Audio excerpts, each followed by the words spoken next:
Hi friends, I'm going to read you this book today. This is called Separate is Never Equal. The subtitle says Sylvia Mendez and her family's fight for desegregation.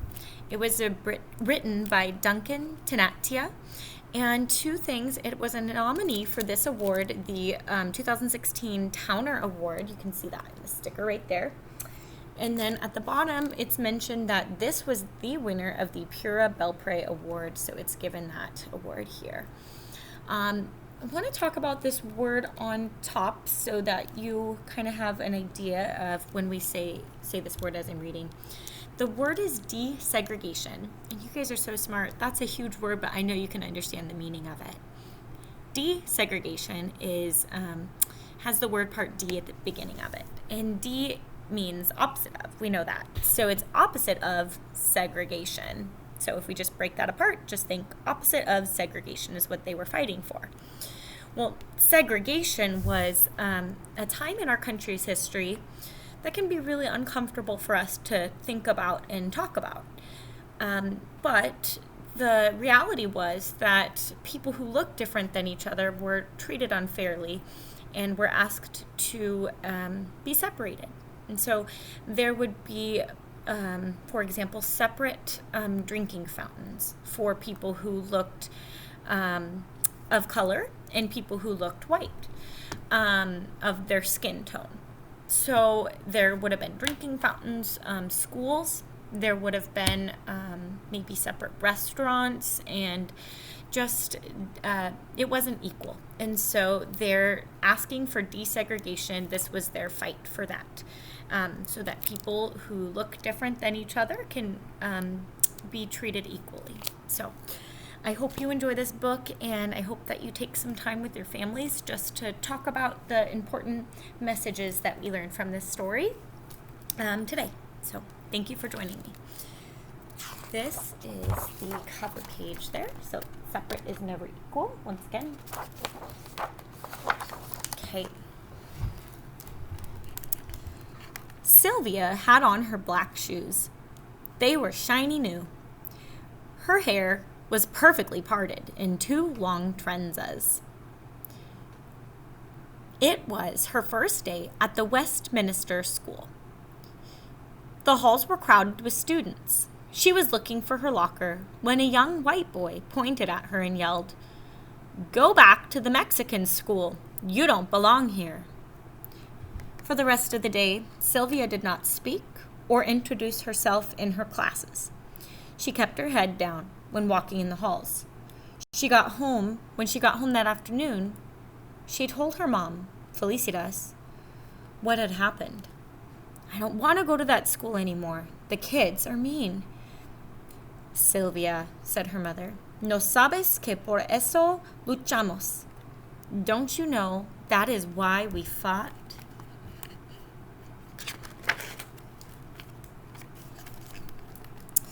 Three years earlier, in the summer of 1944, Sylvia and her brothers Jerome and Gonzalo Jr. and their parents had moved from the crowded city of Santa Ana, California, to a farm in nearby Westminster. Her father, Gonzalo Mendez, had labored for years as a field worker, picking grapes and oranges. Now he was leasing a farm. He was going to be the boss. On their new farm, they were going to grow asparagus, chiles, and tomatoes.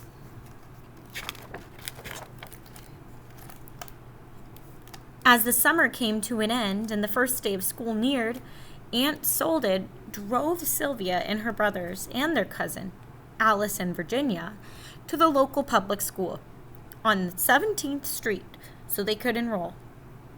Sylvia was going to enter third grade. Gonzalo was going to enter second grade, and Jerome first. What a handsome building, thought Sylvia, as they pulled into the parking lot. Tall trees lined the street in front of the school. There was a playground with monkey bars and a red swing. When they walked into the school, they noticed that the hallways were spacious and clean. "I'm here to enroll the children in school," said Aunt Soledad when they arrived at the principal's office. The secretary gave Aunt Soledad 2 enrollment forms, one for Alice and one for Virginia, but she did not give her enrollment forms for Sylvia and her brothers. "They cannot attend this school," said the secretary. "They must go to the Mexican school." "Why do I have to go to the Mexican school?" Sylvia wondered. She was not Mexican. She was American. She spoke perfect English. Her father was from Mexico, but he had become a U.S. citizen. Her mother was from Puerto Rico, which was a U.S. territory. Aunt Soledad was upset. "But we all live in this part of town." Sylvia looked at her cousins. They had light skin and long auburn hair, and their last name was Viduri. Their father was Mexican, but of French descent. Then she looked at her brothers and at her own hands and bare arms. She wondered, is it because we have brown skin and black hair and our last name is Mendez? "Rules are rules," said the secretary. "The Mendez children will have to go to the Mexican school." "I will not be enrolling any of them then," said Aunt Soledad, and she stormed out of the office, taking Sylvia and the other children with her. When they arrived home, Aunt Soledad told Sylvia's father what had happened. Mr. Mendez told her not to worry. It had to be a mistake. He would take care of it. He was a businessman, and he was used to dealing with people. The next day, Mr. Mendez met with Mr. Harris, the superintendent of Westminster School. Mr. Mendez explained that his family had just moved to a nearby farm. "The public school on 17th Street is the closest school to our house, and my children should attend it." "Your children will have to go to the Mexican school," said Mr. Harris. "But why?" asked Mr. Mendez. He was not given an answer other than, "This is how it is done." In the following days, Mr. Mendez met with Mr. Atkinson, the county superintendent, Mr. Harris's superior, and then with the school board, which oversaw all of the school in Orange County. But they all said the same thing. Your children have to go to the Mexican school. But why? Mr. Mendez kept asking. No one could give him a satisfactory answer.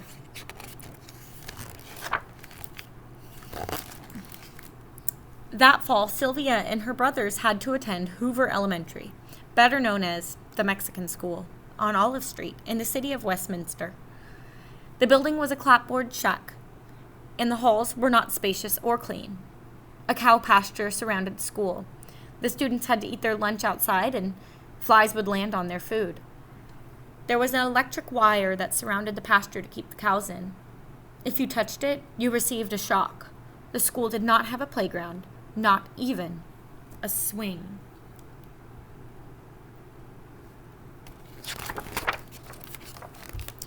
The Mendez family did not give up. Time and time again, Sylvia heard her father talk with coworkers, friends, and other parents. "It's not fair that our kids have to go to an inferior school," he said. "It's not only the building that's a problem. The teachers at the school don't care about our children's education. They expect them to drop out by 8th grade. How will our children succeed and become doctors, lawyers, or teachers?" Mr. Mendez created a group called the Parents Association of Mexican American Children. He tried to collect signatures for a petition to integrate schools so that all children, regardless of their skin color or background, could have the same opportunities. But every time he asked someone to sign the petition, he would get the same answer. "No queremos problemas." We don't want any problems. Many of the parents worked on farms owned by the families and feared they would lose their jobs if they supported the petition. One day, a truck driver overheard Mr. Mendez trying to convince a worker to sign his petition. "You know," said the truck driver, "you could file a lawsuit." The truck driver told Mr. Mendez about a lawyer named David Marcus, who had filed a lawsuit on behalf of the people in San Bernardino and helped them integrate the public pools there. At that time, not only were schools segregated, but also other public places as well, such as pools, parks, and movie theaters. Some businesses even had signs that read, 'No dogs or Mexicans allowed.' Mr. Mendez decided, right then and there to hire Mr. Marcus, even if it meant having to spend all of his savings to do so.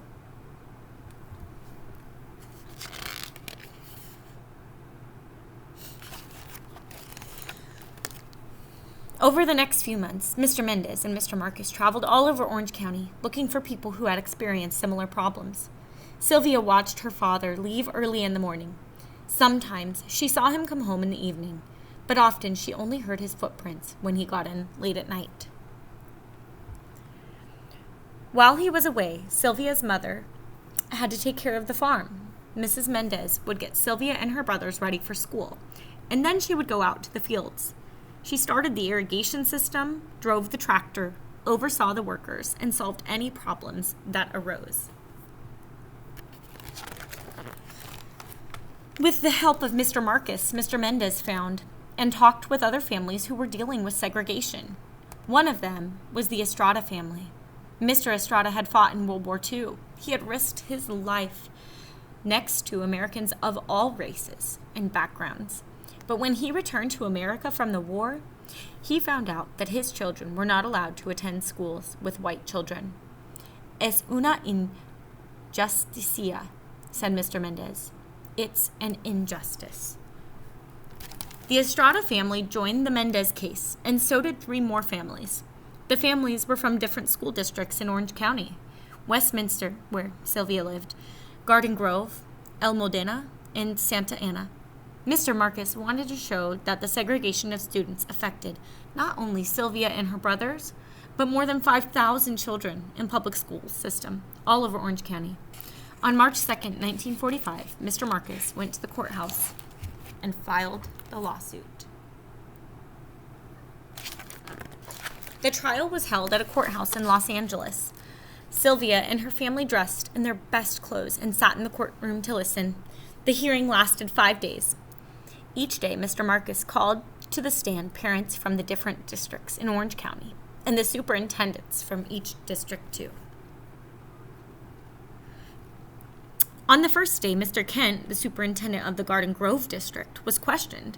He said that he sent children to the Mexican school to help them improve their English. That is a lie, thought Sylvia. Her English was as good as the English of any of the children at the Westminster school. Do you give the children any test? Asked Mr. Marcus.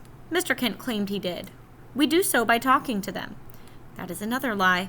Sylvia wanted to yell. No one had questioned her. They rejected her from the Westminster school without asking her a thing. For what other reasons do you send children to the Mexican school? Asked Mr. Marcus.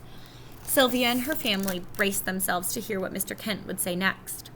For their social behavior, they need to learn cleanliness of mind, manner, and dress. They are not learning that at home. They have problems with lice, impetigo, and tuberculosis. They have generally dirty hands, face, neck, and ears. The Mendez family and others in the room stared at Mr. Kent in disbelief. What he was saying was not true. It was degrading. How many of the 292 children at the Mexican school are inferior to whites in personal hygiene? Asked Mr. Marcus. At least 75%. And in their social ability, 75%. In what other respects are they inferior? In their economic outlook, in their clothing, and in their ability to take part in the activities of the school. Do you believe that white students are superior to Mexicans in the respects that you have mentioned? Yes. And is that one of the reasons they are being segregated? Yes. Time and time again, Mr. Mendez had asked, why can't my children attend the Westminster school? Now he had his answer. On the second day, Mr. Marcus called to the stand a 14-year-old student from the Mexican school in El Modena. Her name was Carol Torres. She spoke perfect English. It was clear she had not been sent to the Mexican school because she had problems speaking the language, as the defense lawyers claimed. Mr. and Mrs. Mendez were questioned on the third and fourth day, and so was Mr. Harris, the superintendent of the Westminster school. Sylvia was not called to the stand. but she was ready to testify if they asked her to. She tried looking her very best every morning, and she practiced what she would answer. On the fifth and final day of the hearing, Mr. Marcus called to the stand 2 education specialists to explain why it was bad to segregate children into different schools. Segregation tends to give an aura of inferiority. In order to have the people of the United States understand one another, it is necessary for them to live together, and the public school is the one mechanism where all children of all the people go, said one of them. The judge nodded his head. He seemed to agree with this.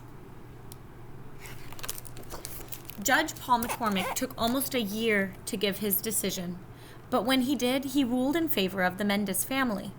In his ruling, he said that public education must be open to all children by unified school association, regardless of lineage. That means that everyone must be allowed to attend school, no matter what his or her race or background. The Mendez victory made newspaper headlines. Sylvia's family was ecstatic, but they did not have much time to celebrate because the school board appealed the case. That is, asked for another trial. Sylvia and her family had to go to the state court in San Francisco to argue the case again. In the new trial, the Mendez family received support from the League of United Latin American Citizens, the National Association for the Advancement of Colored People, the Japanese American Citizen League, the American Jewish Congress, and other organizations. These groups sent letters with information relevant to the case and asked the judge to rule in favor of the Mendez family. Sylvia was amazed that people of different backgrounds and from different parts of the country who had never met her family were getting involved in the case and trying to help them. But her mother said, "Cuando la causa es justa, los demás te siguen." When you fight for justice, others will follow. On April 15th, 1947, the judges in the Court of Appeals in San Francisco ruled in favor of the Mendez family again. That June, Governor Earl Warren signed the law that said that all children in California were allowed to go to school together, regardless of race, ethnicity, or language. "So remember," said Sylvia's mother, "we fought to make sure you could attend a good school and have equal opportunities." Sylvia thought long and hard about what her mother said. The next day, she returned to the Westminster School. This time, she did not listen to any whispers. She ignored the children who pointed at her and called her names. Instead, she held her head high. Her parents had fought not only for her and her brothers, but for all their classmates. Looking around, she saw that other children were smiling at her. By the end of the day, she had made a friend. And by the end of the school year, she had made many friends of different backgrounds. She knew that her family had fought for that. And that is the end. And this book does give you a special author's note sharing some information about our author here, and there are some photos of our author. So, thank you for reading that book with me today. I hope you guys have a great conversation. If you have any questions, please let me know.